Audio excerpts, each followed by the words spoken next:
Bonjour, pour le projet Moi en carte, voici votre proposition de création. Tu es invité à interpréter un personnage de carte à jouer. Tu es la reine de quoi? Le joker de qui? Un roi ou un joli valet? Alors, pour ce projet, tu créeras toi-même une propre carte que tu interpréteras à ta façon. Le langage plastique exploité pour ce projet sera les couleurs primaires et secondaires, les trois couleurs primaires et seulement une couleur secondaire qui seront utilisées pour colorer ta carte. Gestes et techniques, nous utiliserons le pastel gras, les crayons feutre noir pour créer les lignes et une gravure sur carton. À l'intérieur de ton cahier, tu as un espace pour décrire le travail que tu fais, c'est-à-dire un journal de travail. À chacune des périodes, tu devras inscrire le travail que tu as fait, ainsi tu pourras voir l'avancement de ton travail. À l'intérieur, c'est l'espace que tu as besoin pour faire un ou des croquis de ton projet final, la carte à jouer. Je vais tout de suite commencer mon projet, mon croquis. Pour arriver à faire un croquis, je vais dessiner un rectangle qui conserve les mêmes proportions que mon propre. Donc, à l'intérieur, en prenant le plus de place possible, en étant le plus droit possible, je vais me faire un croquis pour mon propre. Un croquis, c'est un dessin qui est fait rapidement. C'est un dessin qui n'est pas parfait, mais c'est un dessin qui est utile pour lancer toutes sortes d'idées. Et je me conserve de l'espace pour faire des tests, pour faire des petits détails, pour aller essayer des couleurs, pour me dire « j'apprécie pas trop ce qu'il y a à l'intérieur ici, je vais plutôt changer un élément par un autre ». Sur mon croquis, je vais tout de suite me placer une ligne de symétrie. Une carte à jouer, vous le savez, c'est symétrique. Alors, on place sa ligne de symétrie au centre ou on peut la placer en diagonale. Pour ma part, je vais la faire diagonale, donc je vais bien me l'indiquer et je vais faire mon croquis dans seulement une des deux parties. Et je vais utiliser un papier calque pour reproduire la partie.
Alors, voici mon croquis.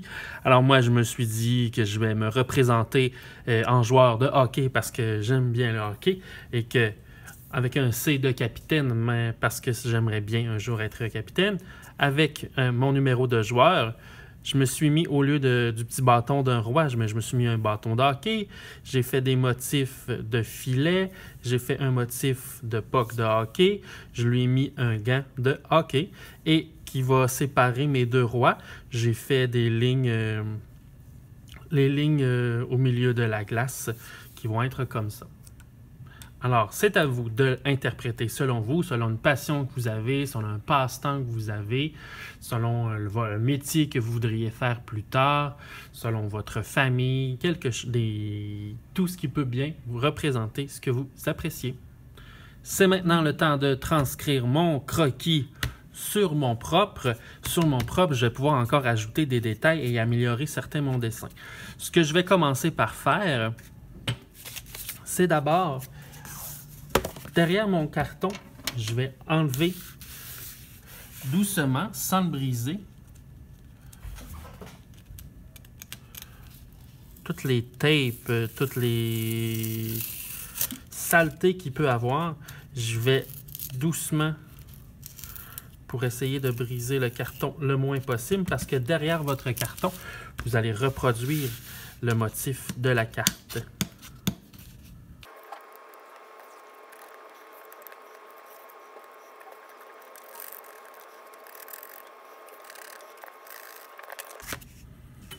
Ici, j'ai utilisé ma règle, puis je vais me faire une marge comme on voit sur chaque carte. Je fais une marge de 1 pouce dans mon cas. Donc sur chaque côté, je me fais 2 marques à 1 pouce que je vais pouvoir par la suite relier.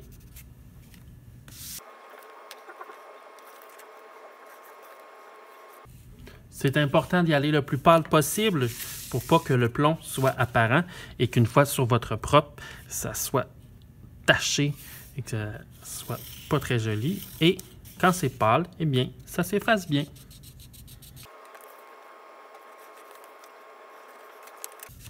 Je suis rendu à placer ma ligne de symétrie. Alors, si je place ma ligne de symétrie bien au centre, il faut le mesurer. Ici, j'arrive à 14 pouces. Donc, je vais placer ma ligne au milieu à 7 pouces. Moi, je la fais un peu croche. Donc, je vais la placer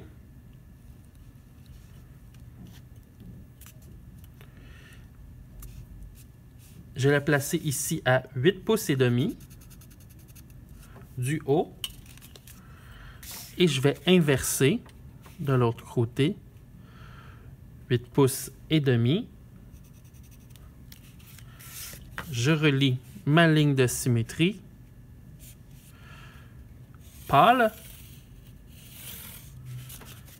Et je suis maintenant prêt à dessiner mon croquis. J'ai maintenant terminé de retracer mon croquis sur mon propre. J'ai fait quelques ajustements pour être certain que ce que j'appréciais était, de ce que je voulais est vraiment ce que j'appréciais. Je suis rendu à l'étape de calquer avec un papier calque pour reproduire la symétrie. Je vais donc bien placer mon papier et avec un petit ruban adhésif, le coller. Il me reste simplement qu'à retracer. Fais attention, le carton s'est ondulé, donc c'est important d'y aller doucement et pas trop rapidement parce que les ondulations du carton font en sorte qu'il y a des petites bosses. Fais-le avec précaution, tout va bien aller.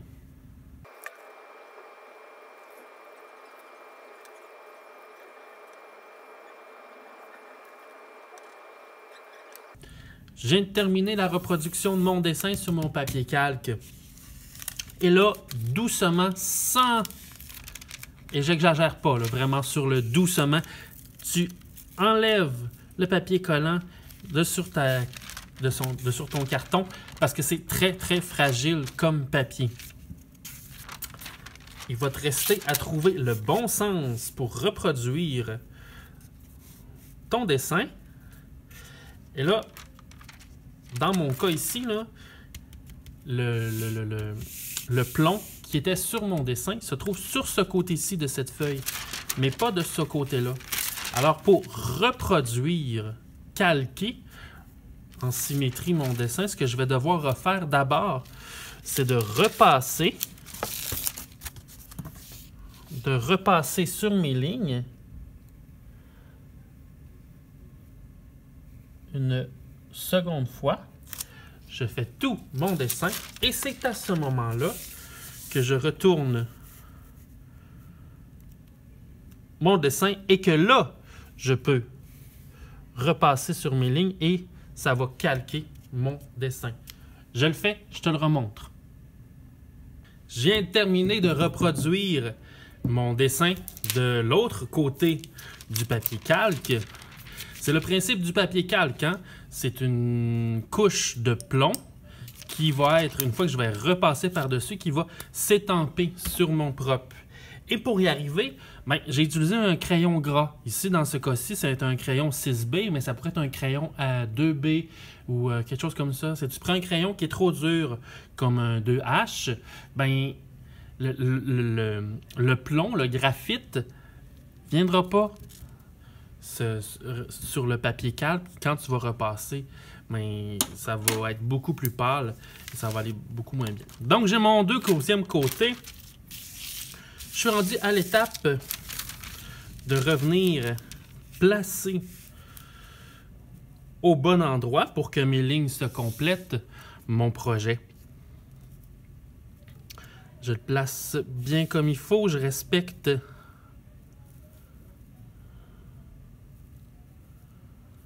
ma ligne de symétrie, le petit collant pour arriver à travailler sans que ma feuille ne bouge. À ce moment-ci, c'est pas grave si tu utilises un crayon 2H parce que le but, c'est de repasser une fois sur tes lignes et c'est à ce moment-là que le plomb qui est sur cette feuille-là va venir s'étamper, se calquer sur mon carton. Je mets mon travail, je te montre la suite.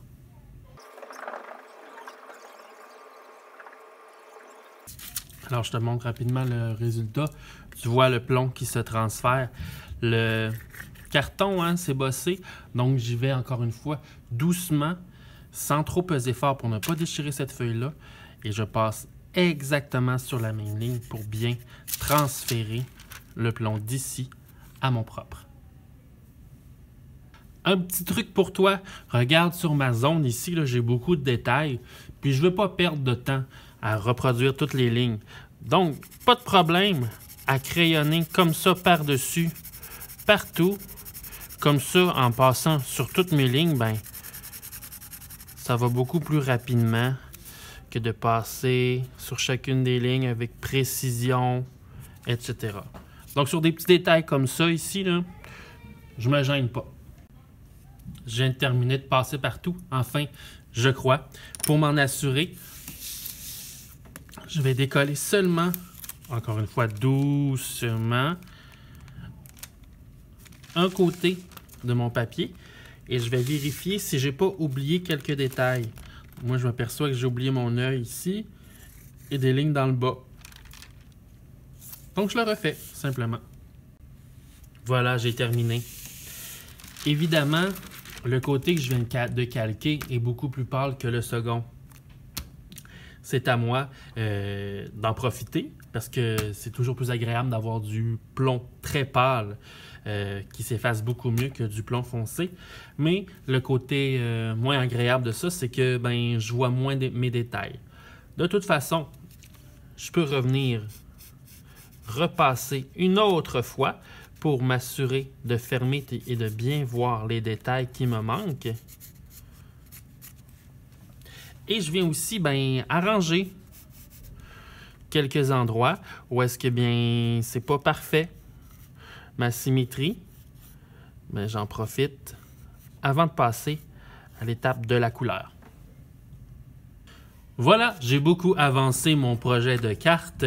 Ce que j'ai fait en premier, après avoir tracé au plomb le contour de mon dessin, au grand marqueur noir, j'ai fait les contours. Ensuite, j'ai pris mes 3 couleurs primaires de pastel avec une couleur secondaire et le blanc. Et j'ai bien colorié, bien rempli chacune de mes espaces. Je fais attention parce que le carton, hein, c'est texturé. Donc, je dois y aller précisément.